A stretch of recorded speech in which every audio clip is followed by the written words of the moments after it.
ముస్తాబాద్ మండల కేంద్రంలో పాతికేయుల ద్వారా ప్రభుత్వానికి మా యొక్క విజ్ఞప్తి చేయడం ఉంది. గత 10-12 సంవత్సరాల నుంచి ముస్తాబాద్కు ప్రభుత్వానికి కాలేజీ కావాలని ఉద్దేశంతో ప్రజలు, ప్రజా సంఘాలు, వివిధ పార్టీలు, రాజకీయ పార్టీల నాయకులు ఎంతోమంది ఎన్నో ప్రయాసాలకు వచ్చి చాలా వివిధ రకాలుగా అభ్యర్థించడం, విన్నవించడం, ఉద్యమాలు చేయడం, పోరాటాలు చేయడం, ఇది అందరికీ ప్రజలకు తెలిసిన విషయం. గత ప్రభుత్వం పోయింది, ఇప్పుడు అప్పుడు టీఆర్ఎస్ ప్రభుత్వం ఉండే, ఇప్పుడు ఆ ప్రభుత్వం ఇప్పుడు మళ్ళీ కొత్త కాంగ్రెస్ ప్రభుత్వం ఏర్పడింది.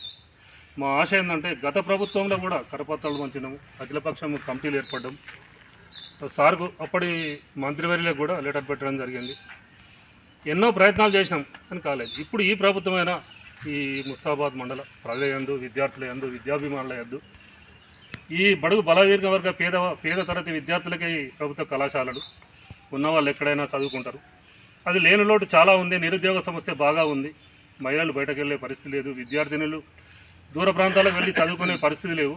సౌకర్యాలు కూడా లేవు. ఈ ప్రభుత్వానికి మొట్టమొదటిగా గౌరవ మంత్రి పొన్నం ప్రభాకర్ అన్నగారికి వాట్సాప్ ద్వారా తెలియజేయడం జరిగింది. ఆదిశీనన్న కలిసి గౌరవ ఆదిశీనన్న గారికి వినతిపత్రం ఇవ్వడం జరిగింది. గౌరవ మంత్రి కేకే మహేందర్ రెడ్డి అన్నగారికి వినతిపత్రం ఇవ్వడం జరిగింది. ముఖ్యమంత్రికి నాకున్న పరిస్థితులు వాట్సాప్ ద్వారా మా విజ్ఞప్తి చేయడం జరిగింది. ఈ ఉప ముఖ్యమంత్రి మన గౌరవ ముఖ్యమంత్రి గారికి ఫ్లెక్సీ ద్వారా అయ్యా మా విజ్ఞప్తి విన్నపం ముస్తాబాద్ పాలేయందు దయ చూపి మాకు ప్రభుత్వ డిగ్రీ కళాశాల మంజూరు చేయండి. ఇక్కడి పరిస్థితులు, ఈ ఆర్థిక పరిస్థితులు మహేందర్ రెడ్డి అన్నకు ఇక్కడి ఉద్దేశము ఇక్కడ ఎలా ఉంది అనేది బాగా తెలుసు. అందుకే మేము ఏమంటున్నామంటే ఇక్కడ స్ట్రెంత్ ఉంది, సవలతులు ఉన్నాయి, వసతులు ఉన్నాయి, కాలేజీకి స్ట్రెంత్ ఉంది. కావున ప్రభుత్వం స్పందించి ఇందులో భాగం కరపత్రం కూడా ఎంచుకున్నాం, ఇందులో భాగం పోస్ట్ కార్డు కూడా ఎంచుకున్నాం.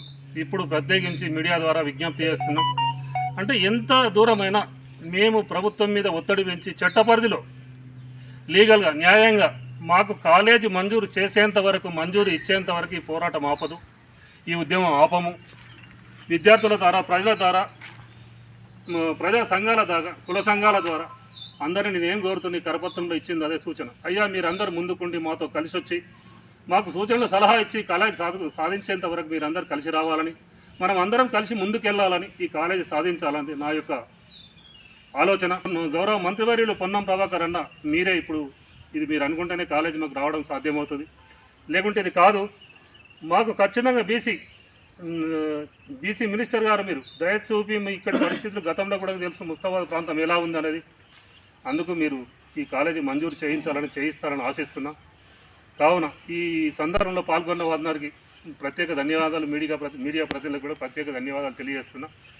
కావున జై పులే, జై తెలంగాణ.